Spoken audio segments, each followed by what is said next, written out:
Blog Talk Radio. Welcome to Institute for Personal Development, where total consciousness is the new frontier. Kriya Yoga is the union of the individual with the divine. Join us as we explore the practices that initiate this process. Good morning. Welcome to the Voice of Yoga. Let's talk consciousness.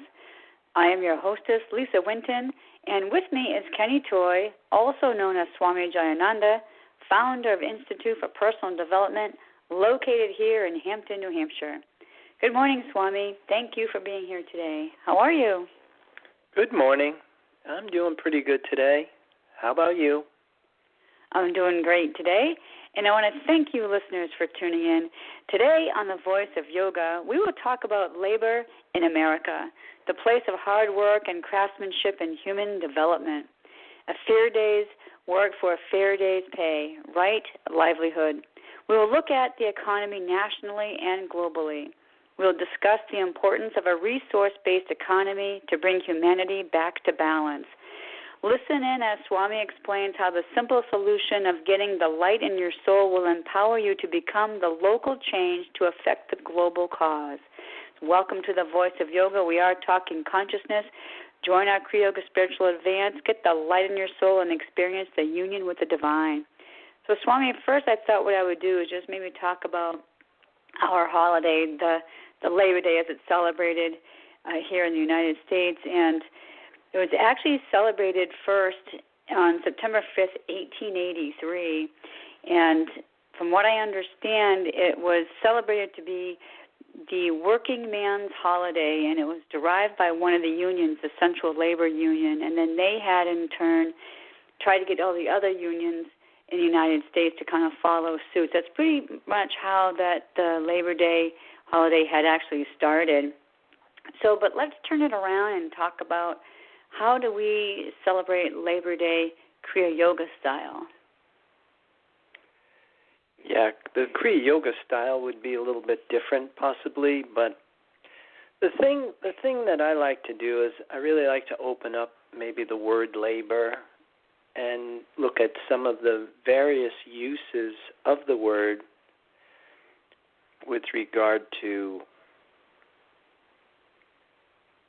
understanding maybe a broader sense or even the myth of Labor Day itself, that labor, has a lot to do with hard work and skilled craftsmanship, and it also makes reference to a class of people. And that kind of opens it up a little bit, the whole thing of the blue-collar class of America, which makes a distinction with regard to choices that people make. And then also there's the whole thing of the use of the word labor with regard to birth. And say, for example, the whole thing of things like the labors of Hercules, that, in my opinion, this is more the labor that one goes through in rebirthing their body into a different source of sustenance. It is the whole thing of what we call apotheosis, this process of the human becoming divine. And it requires this changing of your source of sustenance, and the simple fact that it isn't something that happens to you automatically. It's something that you have to make happen consciously and willfully, and actually you have to be taught how to do it from those who can do it. And I think this is more the labor that we try and associate with regard to Kriya Yoga. I think it's interesting that in our summary before the show, we talked about that, like you said, it's hard work, and so is this process of transformation. I I mean, it is. I think it's hard work for most people. It may not come really very easy for people to make these changes that are necessary to create this union with the divine. Oh, absolutely, and that's why Kriya Yoga is a path of action, things that we can and we must do. It's also a path of knowledge, things that we have to know, and it's a path of devotion. So dedication, determination to your practice and your process is an essential part of growing psychologically and spiritually. And you're right, it's not something that is easy and happens to us.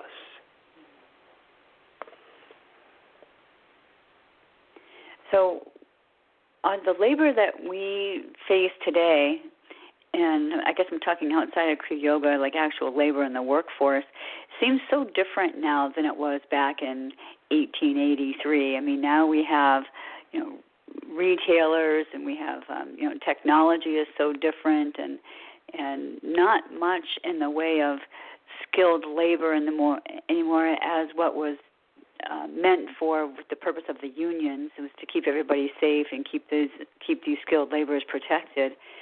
So how is it that when we say what surrounds us is within us, how is it that that's going to be different for us globally now or nationally?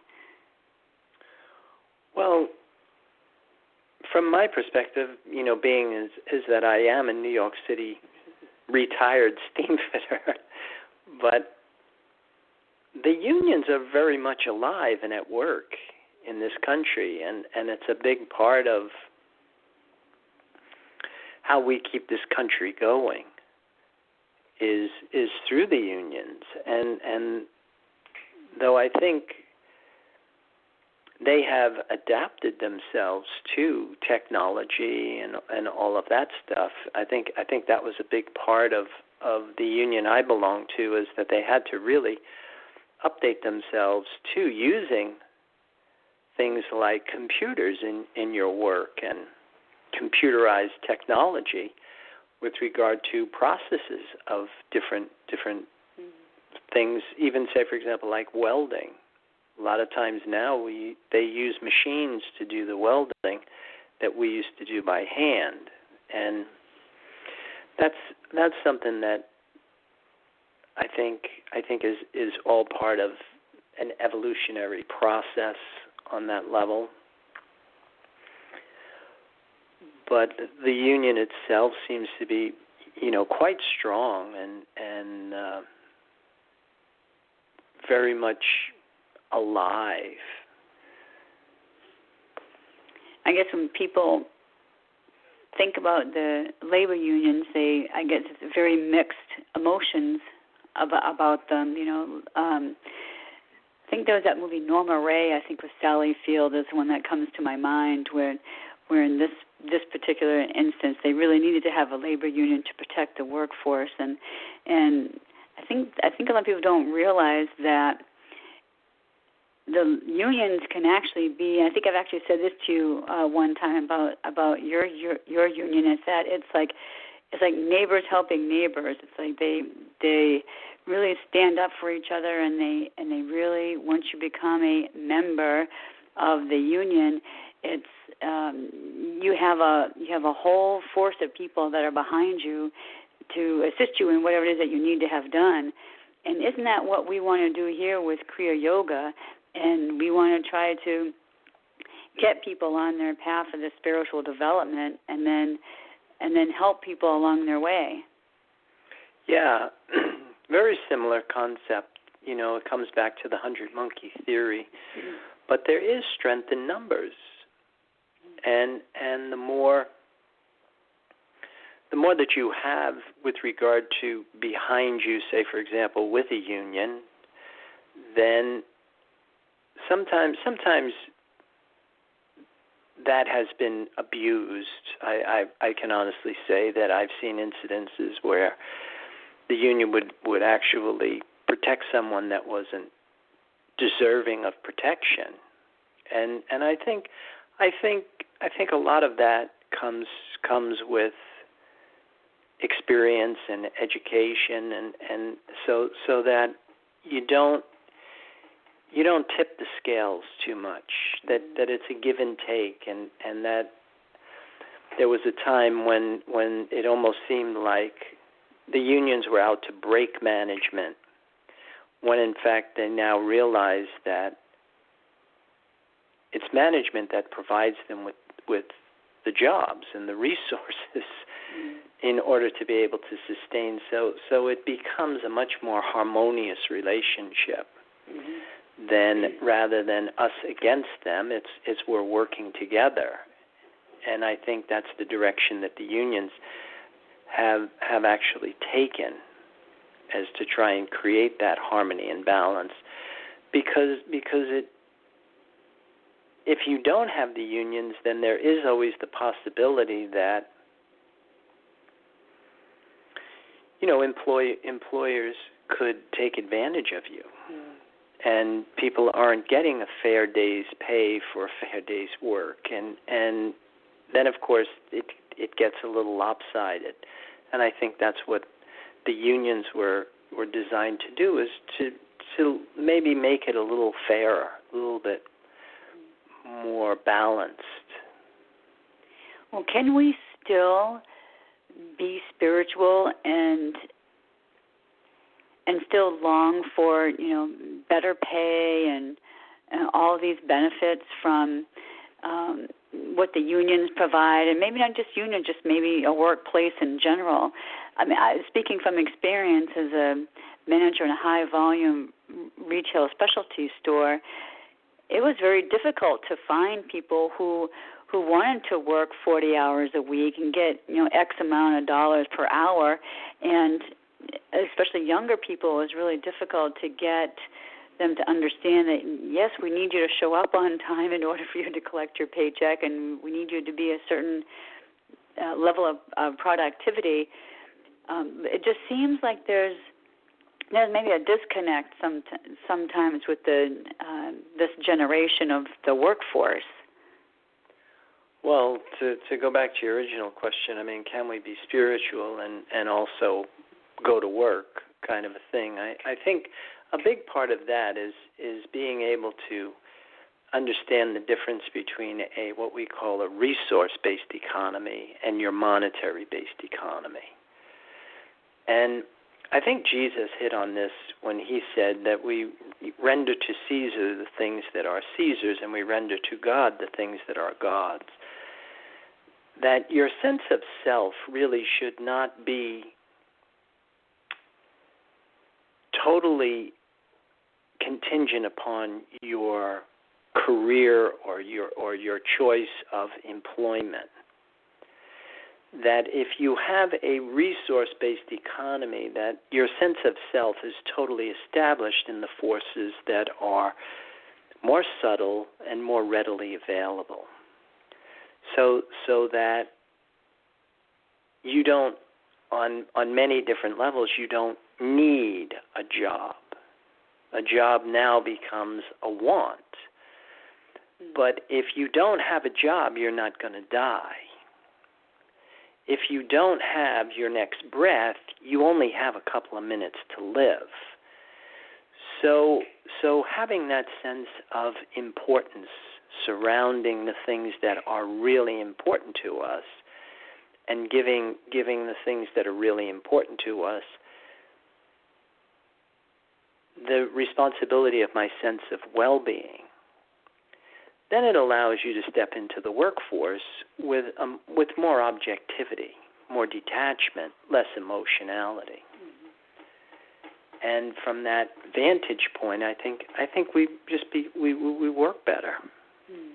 We perform better. Well, I think what we'll do, we'll get back to that, but we're going to pause to hear a word from our sponsors. So, listeners, we'll be back in a few moments.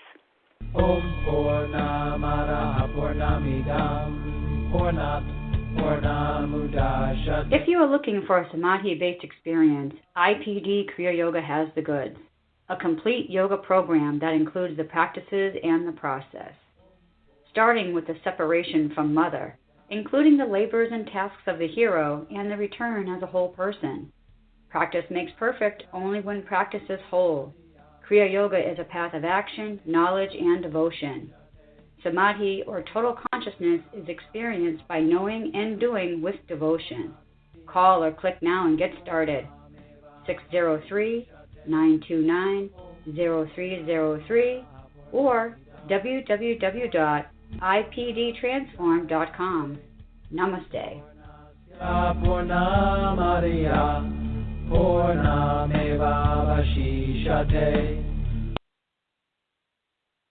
And welcome back. For those of you just joining us, you're listening to The Voice of Yoga, and we are talking consciousness. So, Swami, getting back to what you had just said, that if we don't work, we're not going to die. This reminded me of a gentleman that I see around town. I think he's a homeless gentleman, and I've seen him all summer long. And he walks up and down the sidewalk. He's got a shopping cart. As a matter of fact, I saw him yesterday, and he's got American flags stuck in his cart. And so when you said that, I was thinking, well, obviously he's probably not working, and he's not dying. But then again, he does have to have basic human needs, I would imagine. A place to sleep. He's got to eat. So then I think it gets to this point where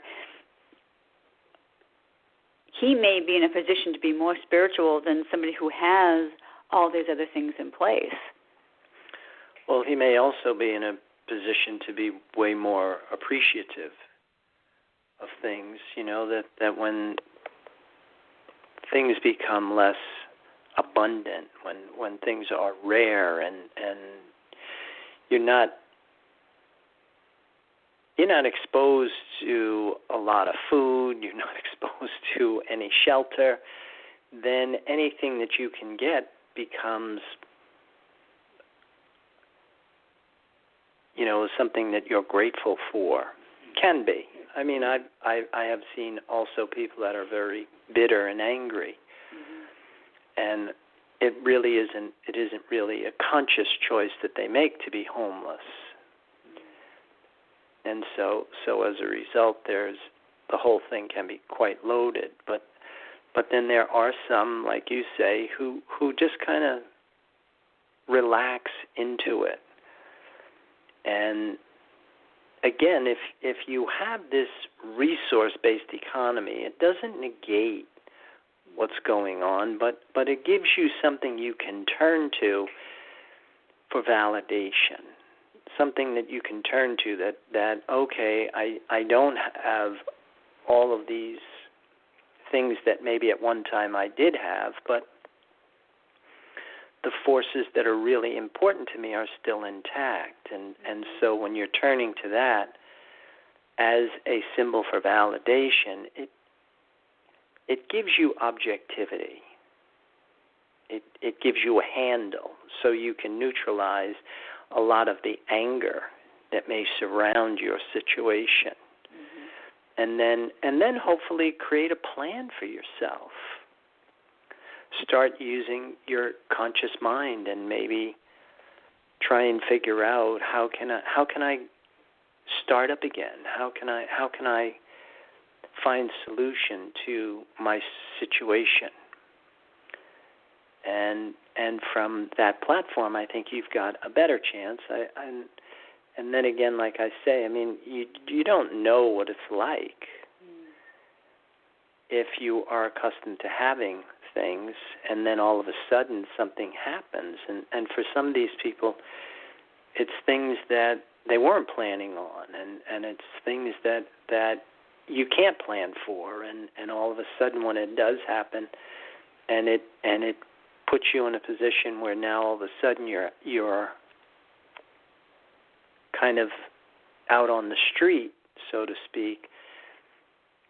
But like if you look at places like India, I mean, that's actually something that people do consciously and willfully, that they actually renounce the world, and then they put all of their attention and their belief in this thing called God. And then they go out and just let the world provide for them.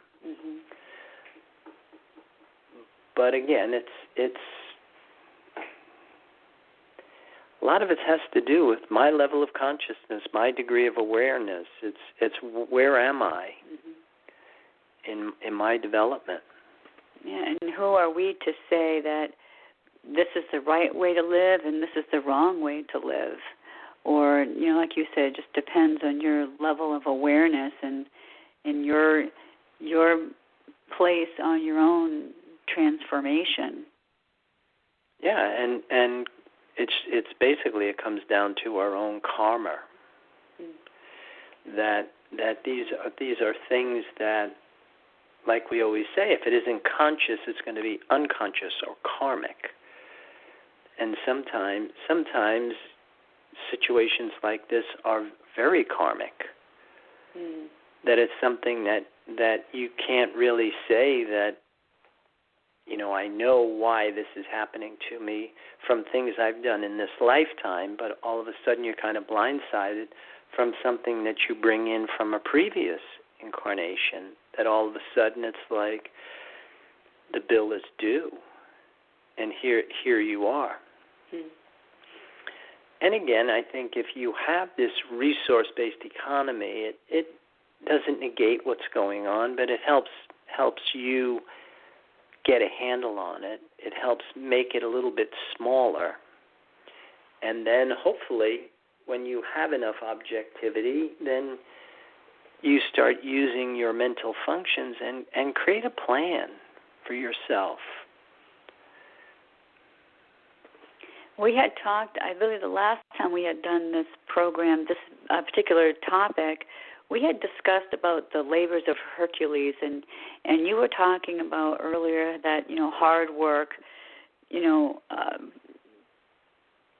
hard work can get us so many different things. So let's talk about the labor that Hercules had to do. And obviously he had to try to figure things out, and he had to work through these tests, if you will. So how does that relate to what we're talking about? Well, I think anything under the sun has a myth.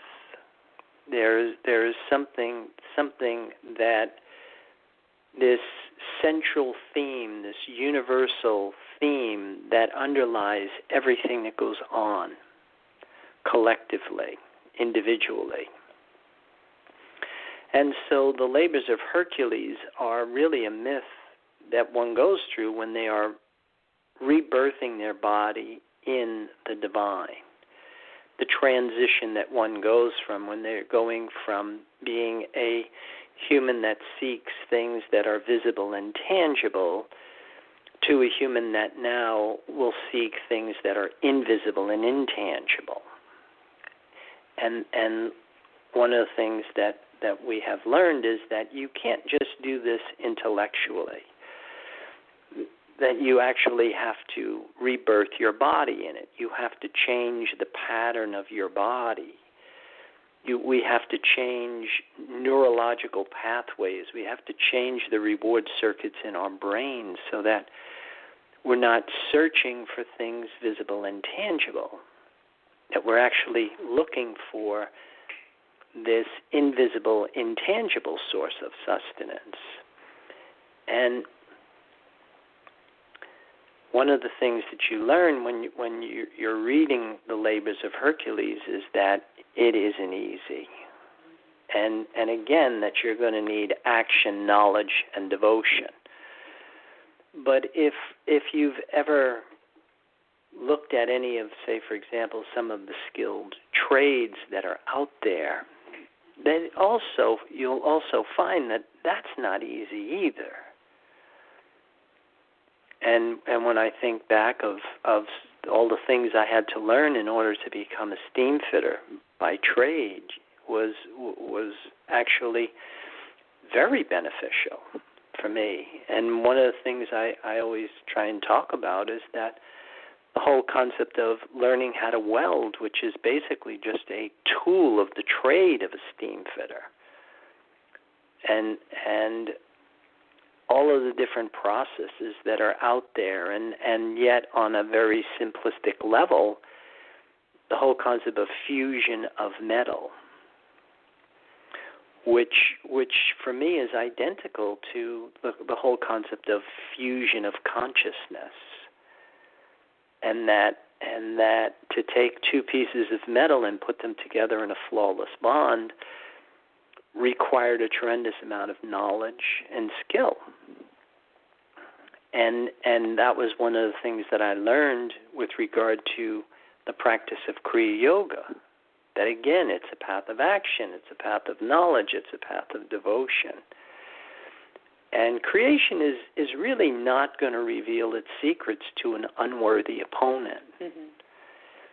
And so it's hard work and it's skill, it's knowledge and devotion that we have to undertake. Well, while you were talking, I came up with a question I wanted to ask you. Now, I'm sure when you were learning to become a steam fitter that you just didn't walk into the job site one day and you picked up your welding equipment and you knew how to weld. You probably had some teachers along the way. So wouldn't that be the same in trying to go through this transformation of a human becoming divine, that we may need to have teachers along the way to show us how it is to be done? Oh, yeah. Yeah, exactly. And the other thing, if I really think back about it, it's the endless hours that you spend welding that actually make the difference.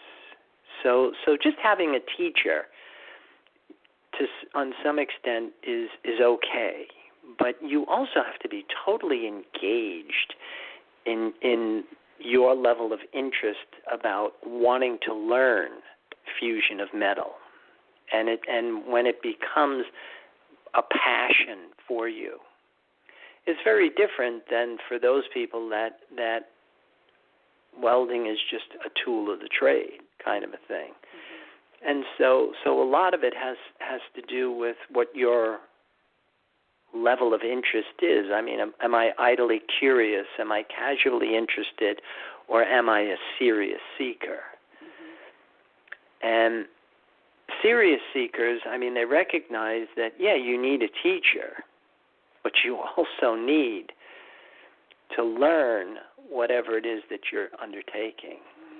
And so that's one of the things that is of the utmost importance if you want to take a yoga practice to this level of accomplishment.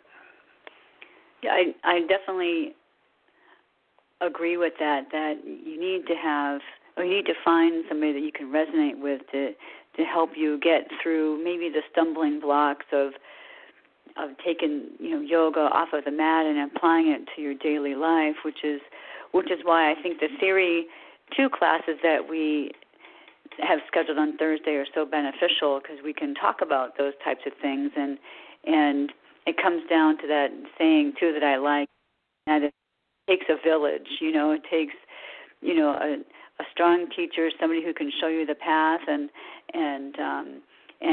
other initiates who may be going through the same thing. That, like I said, there's strength in numbers. Yeah, I would agree with that, and having a sense of community where you can bounce your experiences off other people who are undergoing similar and getting different perspectives. Mm-hmm. Well, I think it's about that time. We do have to start closing down the program, so I would like to invite you listeners out there to visit the website. You can follow Swami on Pinterest and Twitter and, of course, on Facebook. And the website address is www.ipdtransform.com. Once you're there, you can post comments about this show or any ideas for shows that you may want us to consider. But keep those comments, questions, and curiosities coming, because Swami does enjoy hearing from you. And be sure you email me at lisa@ipdtransform.com with any questions you would like Swami to answer. So, Swami, any final thoughts about today's show or what we're going to talk about next week? Well, I would like to wish everybody a happy day. And next week, I think was it something to do with peace? International Peace Day or whatever that we might talk about. And with that, I'll wish everybody a good day. Namaste. And thank you for listening to the program Voice of Yoga. This is Lisa Winton along with Swami Jayananda signing off. Have a wonderful Kriya Yoga kind of day. Namaste.